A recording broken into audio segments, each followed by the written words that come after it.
All right, wanted to do a quick video comparing the new T540iXP versus the T536LiXP. Both are professional top handle battery saws from Husqvarna.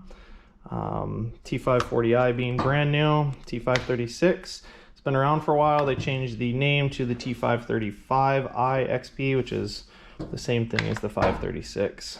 So we'll go over some features, design changes. So on the 536, you had an all plastic crankcase.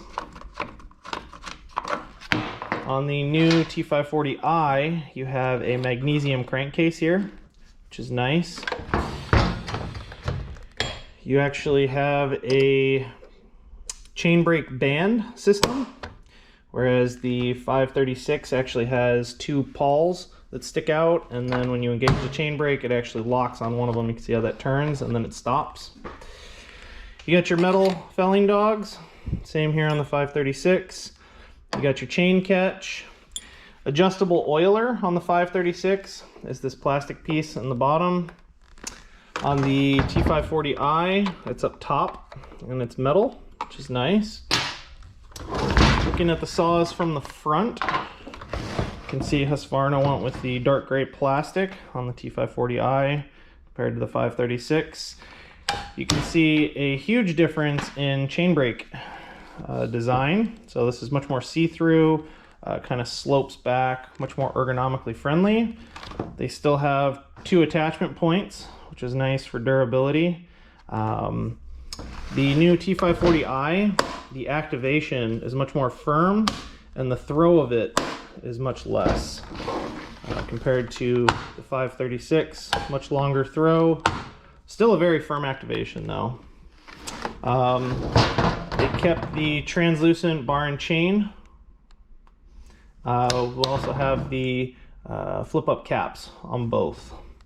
You can see the handle design on the 540 sweeps back a little bit, which is nice. 536 is just straight on through.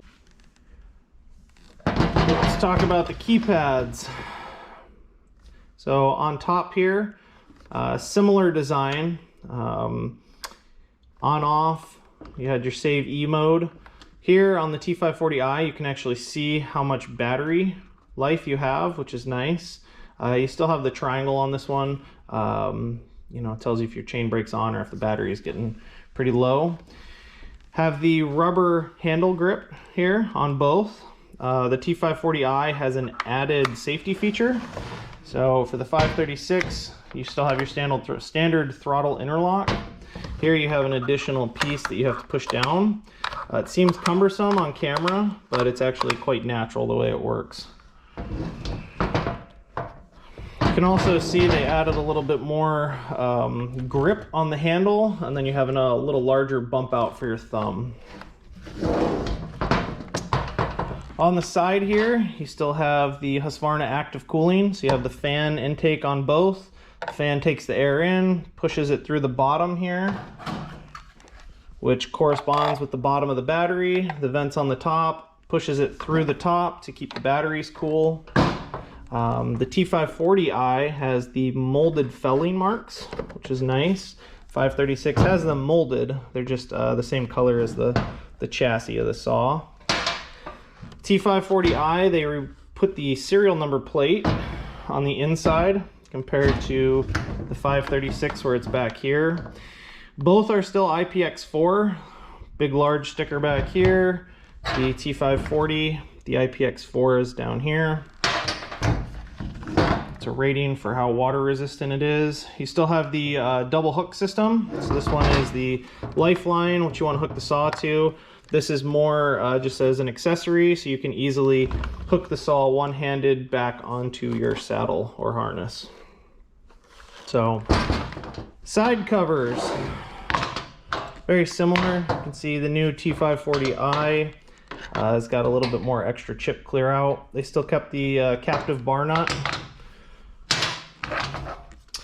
The other big difference is you have to run either the BLI 200X or the BLI 300 in the T540i to get the added power. If you put a regular BLI 200 in here, it runs, you just don't get the extra power. Stay tuned for more.